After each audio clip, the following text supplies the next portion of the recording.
kulan wacan daawaday waa boggeena Facebook ee tixraaca wararka iyo barteena YouTube-ka ee halbeega wararka. Qodobada aanu xilligan idiin haynana waxaa ka mid ah dhacdooyin la yaab leh oo laga soo warinayo deegaanada maamulka Hirshabelle oo ay ka socdaan dagaallo ka dhan ah kooxda Al-Shabaab. Ciidanka macawiisleyda ee deegaanka oo bilaabay falal cabsi gelin ah iyaga oo bartilmaameedsanaya xubnaha Al-Shabaab xiriirka la leh sida eheladooda, caruurta ay dhaleen iyo dadka xiriirka dhow la leh kooxdaasi. Laba dhacdo oo kala daran ayaa laga diiwaan geliyay gobolada Hiiraan iyo Shabeellaha Dhexe oo ka wada tirsan deegaanada maamulka Hirshabelle. Waxaa isu soo taraya guusha dowladda federaalka Soomaaliya ay ka sheeganayso dagaalkii dhawaan ka dhacay deegaanka Masaajid Cali Gaduud.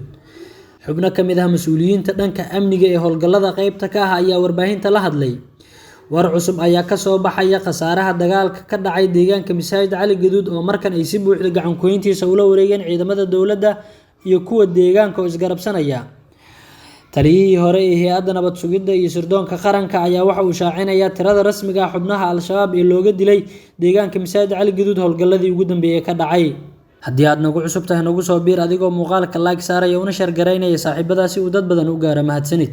Waa hagaag daawada ugu horeyntii haddii aynu ku bilowno.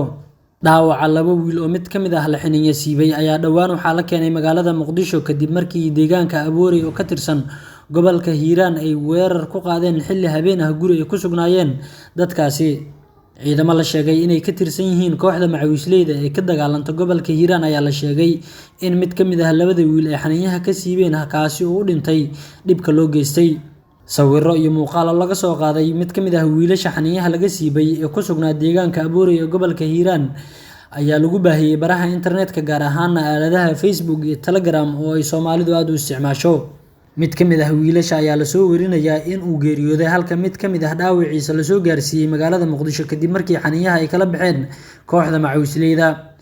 Wiilashan aabahood ayaa la sheegay in uu ka tirsan yahay kooxda Al-Shabaab sidaas darteedna aabahood markii ay waayeen kooxda macawiisleyda ayay waxa ay xilli saqdhacaha gurigooda ku weerareen dhalinyaradan. Aabaha dhalay wiilasha la xaninya siibay ayaa dadka qaarkood waxa ay inoo sheegeen inuu dhowr jeer oo hore deegaanka dhib ugu geystay dadka halkaa degan, taasina ay sababtay in care ay ka qaadeen kooxda macawiisleyda ay ku ciil furteen wiilasha uu dhalay oo guriga loogu tagay.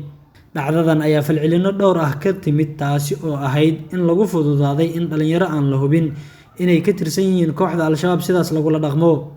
Gudoomiyaha gobolka Hiiraan Cali Jeyte Cismaan oo hogaaminaya howlgallada ka socda gobolka Hiiraan ee ka dhanka ah kooxda Al-Shabaab ayaa horaan waxa uu ciidamada dowladda iyo kuwa macawiisleyda sheegay in qofkii keena ama soo dila qof shabaab ka tirsan uu siin doono lacago dhowr ah isagoo markaa ballanqaadkiisa qayb ka mid ah oofiyay kadib markii askar ka mid ah ciidamada howlgalka wada ay keeneen xaniinyaha laba nin oo la sheegay inay ka tirsanaayeen ururka Al-Shabaab kuwaasi oo lagu abaalmariyay lacago min $5,000 ah.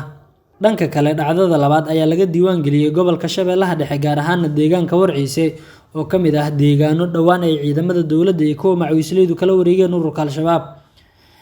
Nin ka mid ah kooxda macawiisleyda oo markii hore deegaanka deganaa isla markaana ay dhibaato u geysteen kooxda Al-Shabaab ayaa la soo wariyay in uu weeraray mid ka mid ah guryaha ay ku nool yihiin qoyska mid ka mid ah hogaamiyayaasha Al-Shabaab ee deegaanka ka howlgali jiray. Ninkan ayaa la soo wariyay inuu gurigooda ku rasaaseeyay xubnaha ehelka sarkaalka Shabaab ka tirsan kuwaasi oo ka koobnaa afada u dhaxaysay ninka Shabaabka ah iyo caruurtiisa.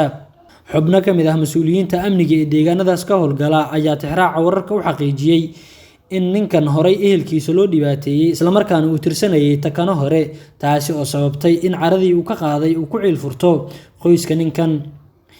Askarigan ka tirsanaa ciidanka macawiisleyda ee gobolka Shabeellaha Dhexe gaar ahaan aagga deegaanka Warciise ayaa la sheegay in horay qoyskiisa sidan oo kale ay u gubeen xubno ka mid ah Al-Shabaab inkastoo aan la xaqiijin karin warkaasi. Haddana dhacdooyinka laga soo warinayo deegaanada maamulka Hirshabelle ayaa waxay noqonayaan kuwo uur ku taalo reebi kara.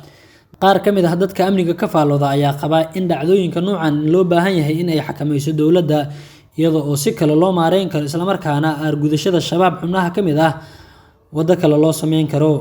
Dowladda federaalka ah ee Soomaaliya ayaa faahfaahinno cusub oo hor leh waxa ay ka bixisay howlgalkii cuslaa ee toddobaadkii aynu kasoo gudubnay ciidamada dowladda iyo kuwa deegaanka isgarabsanaya ay kula wareegeen deegaanka Masaajid Cali Gaduud iyo deegaanada hoostaga kadib dagaalo u dhaxeeyay ciidanka dowladda iyo kuwa deegaanka isku dhinac ah iyo xubno shabaab ka mid ah.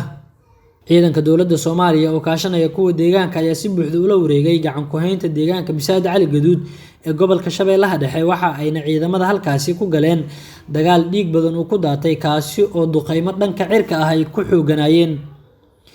Dagaalka ka dhacay deegaanka Masaajid Cali Gaduud ayaa la soo warinayaa inuu ahaa dagaaladii ugu adkaa oo ay ciidamada dowladda iyo kuwa deegaanka la galeen dagaalamayaasha kooxda Al-Shabaab tan iyo markii uu bilowday kacdoonka ka dhan ah ururka Al-Shabaab.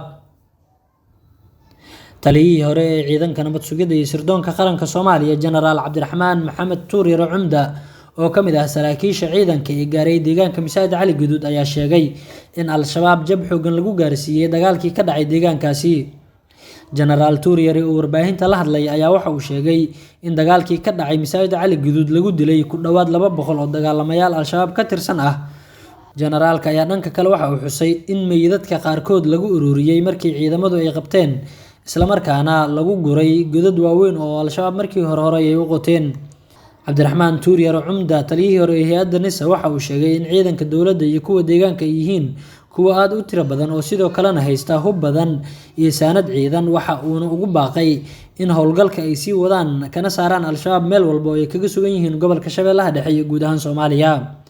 Ciidanka dowladda Soomaaliya iyo kuwa deegaanka ayaa dagaal adag oo in muddo ah qaatay kadib waxa ay la wareegeen gacan ku haynta deegaanka Masaajid Cali Gaduud iyo tuulooyinka hoos yimaada. Al-Shabaab ayaana isaga baxay deegaanka kadib markii dagaal culus iyo duqeymo ka dhan ah ay la kulmeen, waxaana deegaankan dagaalka ka dhacay loo diiwaan geliyay inuu ka mid ahaa kuwii ugu adkaa oo ay Al-Shabaab la galaan ciidamada huwanta ah ee isgarabsanaya.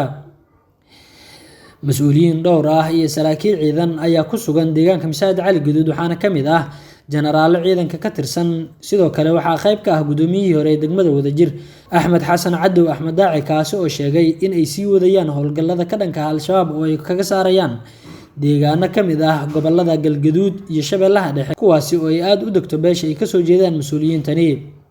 Qaybo ka mid ah gobolka Hiiraan ayaa waxaa ka curtay kacdoon ka dhan ah Al-Shabaab, waxaana kacdoonkaasi hogaaminayay gudoomiyaha gobolka Hiiraan Cali Jeyti Cismaan, kaasi oo sheegay in Al-Shabaab guud ahaan ay ka saarayaan deegaanada ay kaga sugan yihiin gobolka Hiiraan isla markaana ay u gudbi doonaan deegaanada deriska la ah oo ay degaan beelaha Soomaaliyeed.